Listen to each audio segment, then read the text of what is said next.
ଗଛର ଛାରଖାର ହେଇଯାଉଛନ୍ତି ତାକୁ ବଞ୍ଚିବା ପାଇଁ କେହି ଆଗଭର ହଉନାହାନ୍ତି। ସେ ପ୍ରଥମେ ଆଗଭର ହେଇଥିଲେ 1999 ମସିହାରେ। ଆପଣ ଯୋଉ ଗଛ ତଳେ ବସିଛନ୍ତି ଏତେ ମହାଦ୍ରୁମ ହେଇଛି ଯୋଉ ଚାକୁଣ୍ଡା ଗଛଟି, ତାକୁ ବଞ୍ଚେଇକିରି ସେ ରଖିଛନ୍ତି। ବର୍ତ୍ତମାନ ସେ ଗଛଟି ମହାଦ୍ରୁମରେ ପରିଣତ ହେଇଛି। ତାରି ମୂଳରେ କେତେ ଗାଡ଼ି କାର ପାର୍କିଂ ହେଉଛନ୍ତି, କେତେ ଲୋକ ଛାଇରେ ବସୁଛନ୍ତି। ये छायाप्रद होकर बर्तमान महाद्रुम परिणत होती। तेणु ये गछको सेतबेले लगाइबा सुना भाई को बहुत विरोध शिकार होगा पड़ी, तथापि से लगेइछन्ती। लगैला परे आपण माने अनुभव करथुबे गछर की महत्व। सुना भाई को सेति बहुत बहुत धन्यवाद। मु एठी गोटे कथा कहबी, आमे वृक्षरोपण करूचे, वृक्ष ऑक्सीजन दउची, अंगारकाम्ल ग्रहण करते। जो ऑक्सीजन टाको अमृत तुल्य ऑक्सीजन टाको आमे ग्रहण करी, अम्लजान टाको ग्रहण करी आमे जीवन धारण करते। किंतु वृक्ष अंगारकाम्ल विष ग्रहण करी आमको अमृत तुल्य अम्लजान दउची।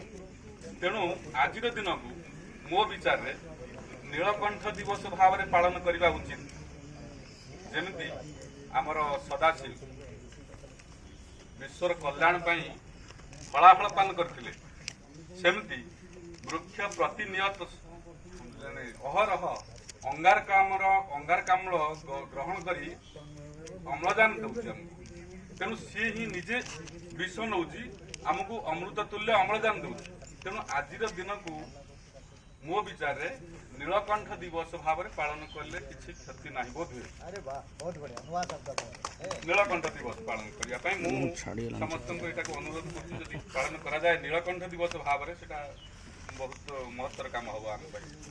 द्वितीय कथा, वृक्ष को आम वृक्ष देवाय नमः कहे। धरित्री मोर गोटा भी बाहरी संपादकीय ये पृष्ठार वृक्ष देवाय नमः 5-6 वर्ष तले बाहर। आम वृक्ष को अग्रज कहवा कहीं ना, जो कोटी कोटी वर्ष तले जीव सृष्टि हो नते घोर जंगल थिला, घन जंगल थिला। घन जंगल माने वृक्षर समावेश जंगल थिला।